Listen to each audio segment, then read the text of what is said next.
do Senhor, irmãos, peço que as pessoas se inscrevam no meu canal. Eu preciso de inscritos para que o YouTube mande adiante esses vídeos. Preciso também de joinha, né?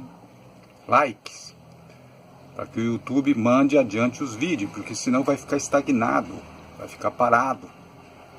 Então eu peço a vocês que dão um like e também se inscrevam no meu canal. O que eu vou falar aqui agora, como sempre no meu canal eu faço isso, sobre coisas que ninguém comenta. Não chegaram a essa conclusão. No entanto, apresentam interpretações, né, que aparecem contradições. Por que eu falo isso? Porque eu sou leitor de livros de interpretação de Apocalipse. Comentários, né, conhecido como comentários de Apocalipse. Eu li vários e vários comentários de Apocalipse. E agora, também, se quiser saber interpretação sobre o Apocalipse, a gente consegue muito no YouTube, no Google, né? E sempre que eu vejo é um copiando do outro. Então, sobre a besta que sobe do abismo, é uma curiosidade. Tem também as duas bestas. A besta do capítulo 13, versículo 1, né, que vai até o versículo 9. Não, até o versículo 10, né? A besta que sobe do mar. E tem a besta que sobe da terra. Capítulo 13, né? A partir do versículo 11. Sobre isso eu vou comentar também. Quem é a besta que sobe do mar? Que eu já falei que é a onda, eu vou ter que explicar ali como, né? Que se caracteriza como sendo a onda, a besta que sobe do mar.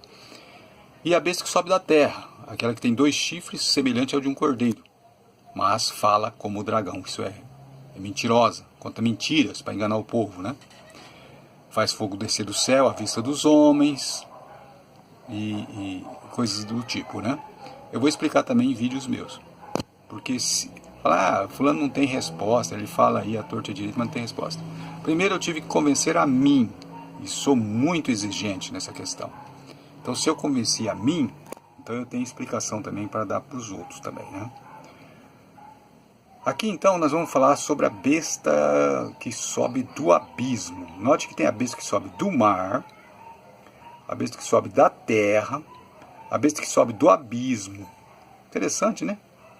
Então, tem 3 bestas, então, que sobe do mar, que sobe da terra e sobe do abismo.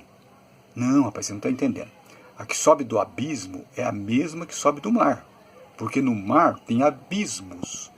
Então, há uma característica dela, um tipo de ação, né? Então, ela subindo do mar é a mesma que sobe do abismo. Não pode. Se sobe do mar, sobe do mar. Se sobe do abismo, sobe do abismo. Não, você não está entendendo, rapaz. Sabe o que é? Subir do abismo significa assim, que estava morta e reviveu. Então, abismo significa morte. A pessoa que morre, segundo o entendimento antigo, vai para o abismo. Assim os gregos diziam, né, que é o Hades, né? Vai para o abismo, principalmente se for do mal, né? Então ela vai subir do abismo, vai voltar a ter vida novamente. Isso fala, inclusive a pessoa, né, alegando, né? Isso fala que haverá uma ressurreição, o anticristo vai ressuscitar dos mortos. Gente, eu vejo cada erro de interpretação, sabe, que é gritante esses erros de interpretação. Por quê? Porque a prerrogativa da vida é só de Deus. Satanás não pode ressuscitar ninguém. Satanás, eu repito, em palavras garrafais. Repito em palavras garrafais. Satanás não tem a prerrogativa da vida, é só Jesus, está escrito. É Deus que tem a prerrogativa da vida, isso é, ressuscitar pessoas. Satanás não ressuscita ninguém, não pode ressuscitar. A prerrogativa de Satanás é a morte, enquanto que a prerrogativa da vida é Jesus. Ele é a ressurreição e a vida. Então Satanás vai fazer o quê? Vai pedir emprestado o poder para Jesus para ressuscitar o anticristo? Gente, abra o olho. É cada besteira que eu escuto que é terrível, viu? Essa ignorância dos evangélicos. E também de católicos, né, que também dá a mesma interpretação. Olha, não tem como Satanás ressuscitar o anticristo. Ele não tem a prerrogativa da vida. Ele tem a prerrogativa da morte, que foi dada por Deus, para ele representar a morte. E Jesus representar a vida, que é o contrário. Cordeiro, fera, vida, morte. Entende? Satanás não ressuscita ninguém. Para com essa ilusão hollywoodiana aí, né? Que antigamente dava certo, quando existia ainda um governo que podia ser um governo mundial. Na época da monarquia, hoje a ONU não permite ditadores. Não vai existir um ditador que vai dominar o mundo, gente. Abre o olho, seja inteligente. Não tem como aparecer um ditador que vai dominar o mundo. A ONU não permitirá. Abre o seu olho.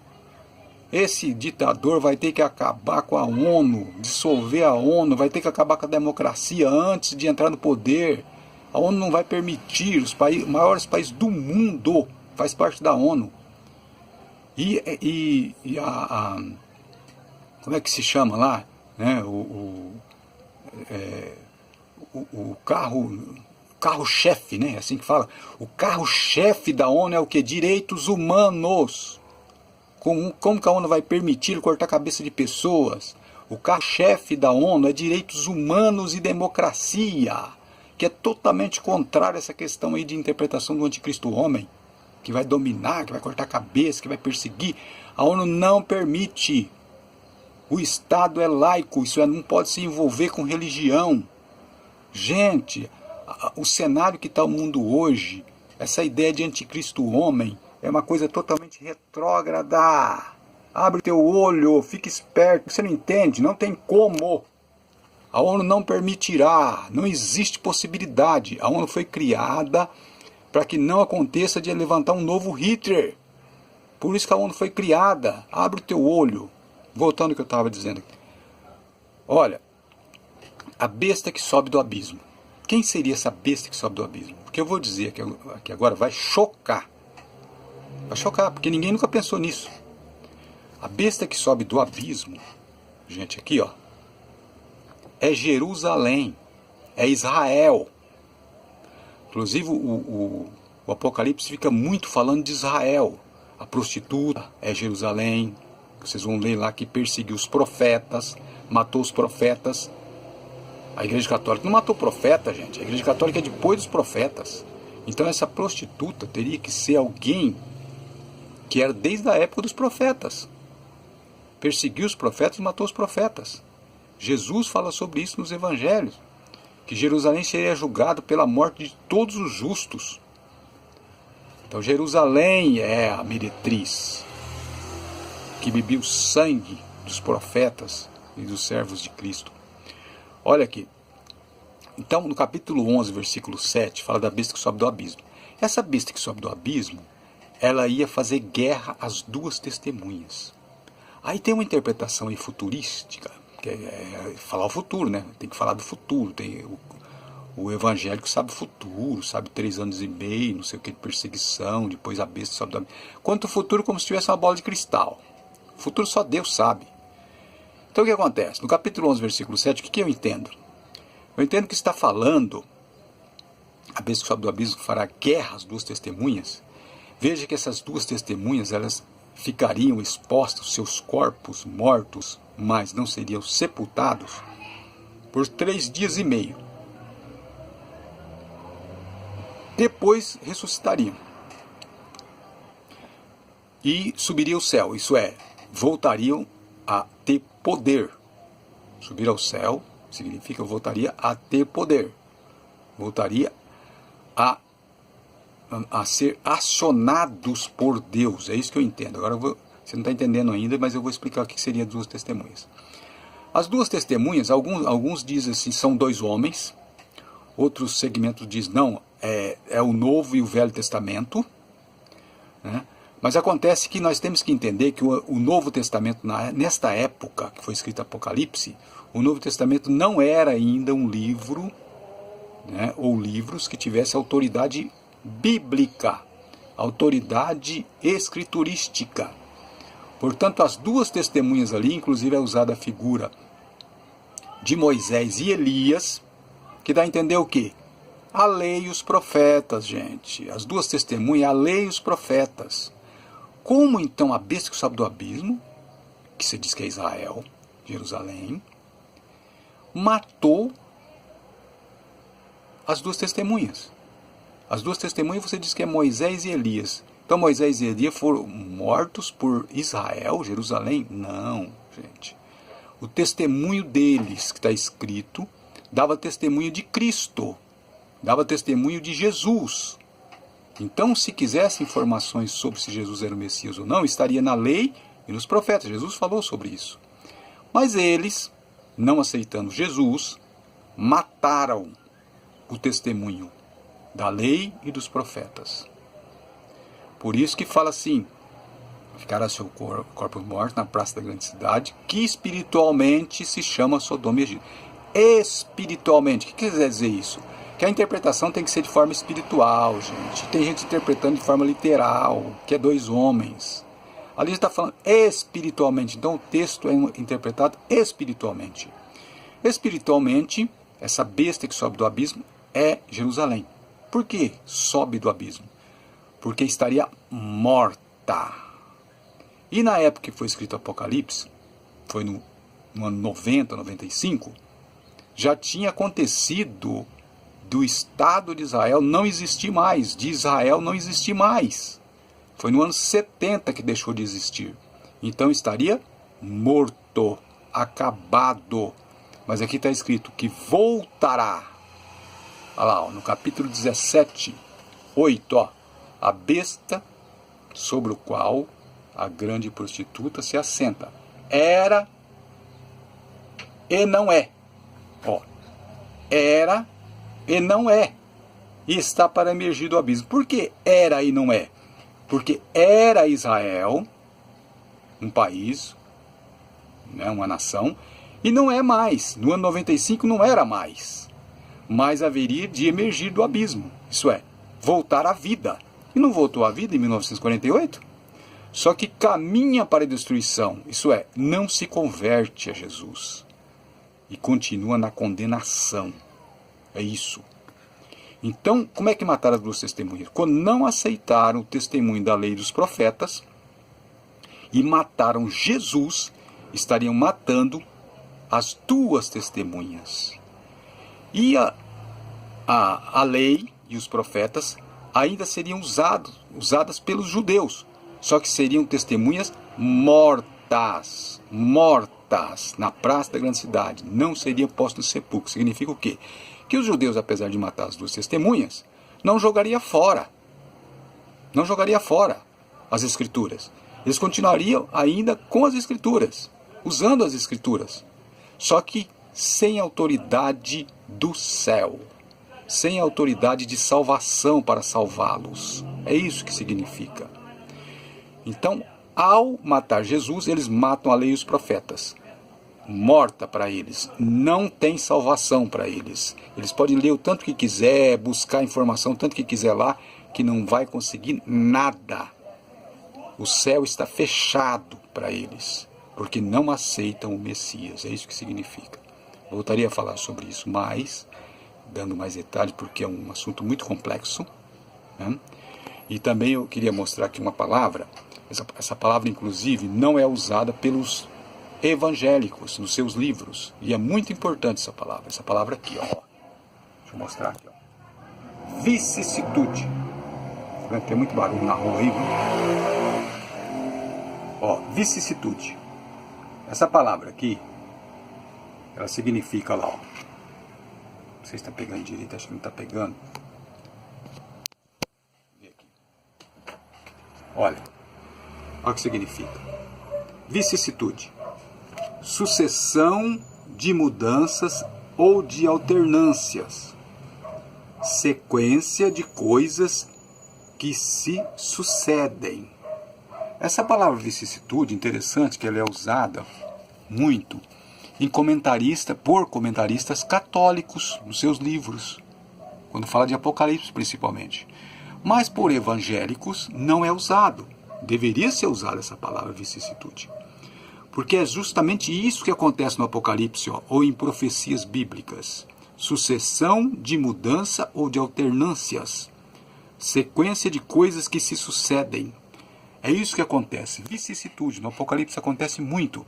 Está falando de um assunto, daqui a pouco já muda o cenário. Então, fala, mas se a besta que sobe do abismo é Jerusalém, então você diz que a besta é a ONU. Acontece que faz parte do mesmo corpo. Jerusalém, Israel, faz parte do corpo da besta. Portanto, as suas manifestações, vicissitude. Tem hora que a ação da besta que sobe do abismo, que é a cabeça ferida de morte e sua chaga mortal foi curada. E tem hora que a outro tentáculo, vamos dizer assim, da besta agindo. Por exemplo, os países fortes. Quando a gente lê lá em Daniel, quando fala assim que a estátua, aquela estátua da visão, do sonho, né, de Nabucodonosor, a estátua, lá nos pés, no final das pernas lá, né, canela lá e chegando nos pés e nos dedos, tem uma mistura de ferro e barro. O ferro é forte, o barro é frágil, mas estão todos unidos ali, mas não se ligam um ao outro. O que significa? Significa que haveria nações fracas e nações fortes, que dariam resistência a essas nações. Estariam unidas. Então, se alguém acha que a nação é fraca, vai lá tentar fazer alguma coisa com a nação fraca para ver o que acontece. A nação forte vai entrar em ação. Então a mistura ali do barro e o ferro são a união das nações. As nações fracas se tornam fortes pela ação do ferro. A estrutura do ferro das nações fortes que estão juntas. Saddam Hussein achou que ele podia, me parece que é o Kuwait, eu não lembro muito bem, mas acho que é o Kuwait, sim. Podia tomar o Kuwait, né, ali para poder ficar ali com os poços de petróleo dali, né? Aí ele pegou e foi, tomou Kuwait. Se você buscar aí no Google aí, década de 80, Saddam Hussein, Kuwait, Guerra do Kuwait. Kuwait, acho que é Kuwait, sim, viu? É guerra do Saddam Hussein quando a ONU se levantou contra ele. Eu não tenho certeza que é Kuwait, mas me parece que é. Eu não busquei aqui uma tela para mostrar, por isso agora me vem na cabeça agora falar sobre isso. Aí ele pegou, tomou o Kuwait lá, sabe o que aconteceu? Me parece que na época 28 nações foi atacar o Saddam Hussein. Ele foi mexer numa caixa de marimbondo. Então ele achou que era fraquinho, falou, o Kuwait que eu tomo rapidinho isso aí. Ele foi mexer no barro e o ferro veio sobre ele, né? Porque é a mistura de barro e ferro. Então, gente, essa estátua de Nabucodonosor, a estátua lá que é cabeça de ouro, né? E os metais lá, preciosos estão na cabeça, depois é prata, depois é bronze, né? E os pés barro e ferro, seria o quarto e último reino da Terra no seu final, que é as Nações Unidas. Note que faz um corpo. Primeiro são animais, né, representando nações, e depois o corpo de um homem, representando Nações Unidas. É tudo unido. Mas Babilônia já acabou, Grécia já acabou. Como é que não estão unidas, né? Acontece que ali está dando um relato de todas as forças existentes que vieram através do tempo, aprendendo com as nações do passado e ainda e se estabeleceram, está até hoje, são representados naquela estátua. E no final haveria essa união estranha, que naquela época era inaceitável, que seria as Nações Unidas. Porque naquela época, quando a nação era fraca, ela era tomada por outra nação. Hoje não. Uma nação fraca se junta à ONU, ela fica forte, como a força do ferro. Então Saddam Hussein achou que era facinho chegar lá e tomar tudo. Ele se enrolou. Foi ali que começou o inferno dele. E acabou o quê? Enforcado. Acabou condenado pela ONU e enforcado. Então, vai mexer com a ONU, vai. É como está escrito. Quem é semelhante à besta? Quem poderá batalhar contra ela? Esquece essa ideia de que o anticristo é um homem que a ONU vai apoiar ele. Essa ideia é uma ideia retrógrada, uma ideia que não vai acontecer. Mas o que eu estava falando aqui era sobre a besta que sobe do abismo. Que seria aqui, ó. Agora fala, mas a besta que sobe do abismo. Tá, você diz que é Jerusalém. E essa mulher que está sentada sobre a besta, no capítulo 17, é Jerusalém. A besta aqui, nesse caso, seria a ONU. Lembra? Vicissitudes. Muda o cenário. Então a prostituta aqui seria Jerusalém, que se assenta sobre a besta.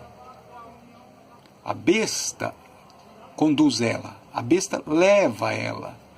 Então Jerusalém está associada aos reis da terra. Faz parte. E ali é a representação de uma prostituta, por quê? Porque ela era esposa de Deus, que matou seu próprio marido, e agora está associada às nações, dando de beber do vinho da ira às nações, e também é representado como uma figura de uma mulher assentada na besta, de 7 cabeças e 10 chifres. 7 cabeças e 10 chifres é o relato total dos 4 animais de Daniel. Lá tem 7 cabeças e 10 chifres. Os 4 animais lá se soma 7 cabeças e 10 chifres. Por isso que fala, a besta de 7 cabeças e 10 chifres. Nos leva para Daniel para entender. Se os animais lá são separados, em Apocalipse 3 eles estão unidos. Nações unidas. Obrigado por ter visto meu vídeo. Deixa um like. Inscreva-se no meu canal. Deciro Leal. A paz do Senhor a todos.